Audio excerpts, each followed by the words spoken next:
Good day! We are ECHO, and the title of our article is Trends in Financing Dental Education. Good day, everyone. The title of our article is Trends in Financing Dental Education. Dental education. Dental education is university-based with much of formal clinical teaching in the dental hospitals, often with some outreach programs to provide clinical experience in contrasting settings. Involves in the teaching and learning of the future generation of dentists to prevent, diagnose, and treat oral diseases. What kind of dental education do you need to become a dentist? To become a dentist, you need to complete a bachelor's degree in any major along with prerequisite courses. Attend a 4-year professional dental school program following your undergraduate degree. Obtain a DDS, Doctor of Dental Surgery, or DMD, Doctor of Medical Dentistry degree. These are equivalent upon completion of dental school and pass a licensing examination. So this is the summary of our article. Increase in tuition fee of public and private dental schools. Based on data from the American Dental Association Annual Financial Survey completed by all U.S. dental schools, over 20 years ago, public financial support for dental education began to decline. So for public school, tuition fees increased 68.6% and the state support declined 17.2%. Hence, for private schools, tuition increased 38.9% and the university indirect subsidies declined 77.9% over the same period. That is why students' debt is at all-time high. So that shows that dental schools are now more dependent financially on tuition fees. So since there's a large increase in applicants, there was a return on an investment in the dental education. They assumed that graduates would be able to pay off their debt in a responsible length of time and go on to have a productive and well-paid career in dentistry. But then, dentist income have inclined. So this article was written to review the options available to schools to strengthen their finances.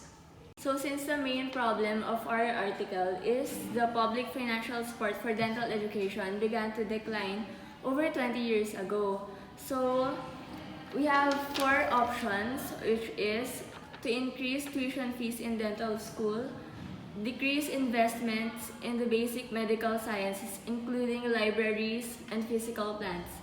And third one is to reduce basic science faculty and keep the number of clinical faculty members at constant rate.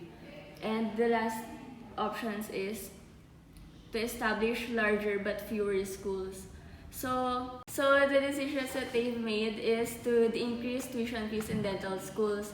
So dinisregard nila yung 3 options, which is yung decrease investments, reduce basic science faculty, and to establish larger but fewer schools. So kasi yung 3 options na yun is may scarce sa resource nila, which is the capital, physical capital, which is yung money. So why physical capital? Because since the problem is finances, the decision is to have a solution to support the finances for dental schools in most effective way as possible. So physical capital is lacking to the 3 options. That's why they come up to this decision. Physical capital is lacking in the last 3 options. That's why they've come up to the decision to increase tuition fees in dental schools, which is the first option. Public schools and private schools were the most affected by these. Public school, their primary response was to increase tuition fees at the most rapid pace and to reduce operating expenses. Their decision was successful in increasing net values from dental school clinics. On the other hand, private schools have a different financial strategy. Originally, they have had larger classes and charge much higher tuition. So since public financial support began to decline, they eventually increased also tuition and fees but at a lower rate than the public schools. Aside from that, they reduced their investment in educational programs and especially in the basic medical sciences, libraries, and physical plants. Unlike the public schools, private schools raised tuition fees faster than the inflation rate, even though they did not have the problem of declining public support. The main concern and reason is that schools may not be able to support traditional clinical dental education programs if they are unable to increase tuition and fees at the same rate in the past. That's why both private and public schools made such decision like this.